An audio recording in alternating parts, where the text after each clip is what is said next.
दुख से कतर और राम के वियोग में अश्रु बहाती हुई सीता के पास जाकर रावण बोला, शोभने, अब उस दीन तपस्वी राम के लिए अश्रु बहाना व्यर्थ है। राम में इतनी शक्ति कहां है कि यहां तक आने का मनोरथ भी कर सके। तू उसे विस्मृत कर दे। तू मुझे पति के रूप में अंगीकार ले, जो तीनों लोकों का स्वामी हूं। तेरे चरणों का दास बनकर रहूंगा। समस्त देव, दानव, नर, किन्नर जो मेरे दास हैं, तेरे दास बनकर रहेंगे। तेरे पहले के दुष्कर्म तुझे वनवास का कष्ट देकर समाप्त हो चुके हैं और अब तेरा पुण्य कर्म ही शेष रह गया है। अब मेरे साथ यहां रहकर समस्त प्रकार के पुष्पहार, दिव्य गंध और श्रेष्ठ आभूषण आदि का सेवन कर। सुमुखी, तेरा यह कमल के समान सुंदर, निर्मल और मनोहर मुख शोक से पीड़ित होकर शोभाहीन हो गया है। मुझे स्वीकार करके उसे पुनः शोभायमान कर। धर्म और लोकलाज का भय निर्मूल है। यह सब मात्र तेरे मिथ्या विचार हैं। किसी सुंदरी का युद्ध में हरण करके उसके साथ विवाह करना भी तो वैदिक रीति का ही एक अंग है। इसलिए तू निशंक होकर मेरी बन जा। मैं तेरे इन कोमल चरणों पर अपने ये दस्सों मस्तक रख रहा हूं। मुझ पर शीघ्र कृपा कर।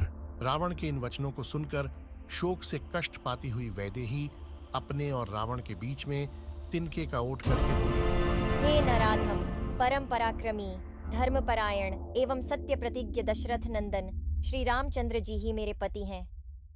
मैं उनके अतिरिक्त किसी अन्य की ओर दृष्टि तक भी नहीं कर सकती। यदि तूने मुझे बलपूर्वक मेरा अपहरण किया होता तो अपने भाई घर की तरह जनस्थान के युद्ध स्थल पर ही मारा गया होता, किंतु तू कायरों की तरह मुझे चुरा लाया है।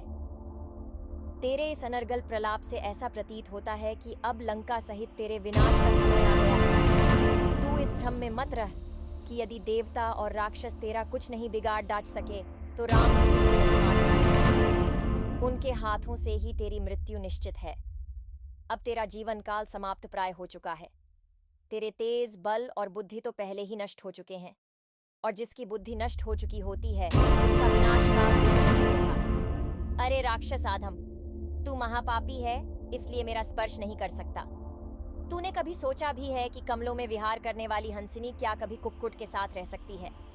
तू मेरे इस संध्या शून्य जड़ शरीर को बांध कर रख ले या काट डाल, पर मैं कलंक देने वाला कोई भी निंदनीय कार्य नहीं कर सकती।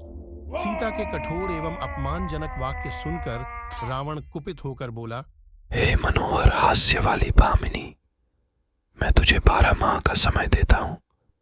यदि 1 वर्ष के अंदर तू स्वेच्छापूर्वक मेरे पास नहीं आई तो मैं तेरे टुकड़े टुकड़े कर दूंगा।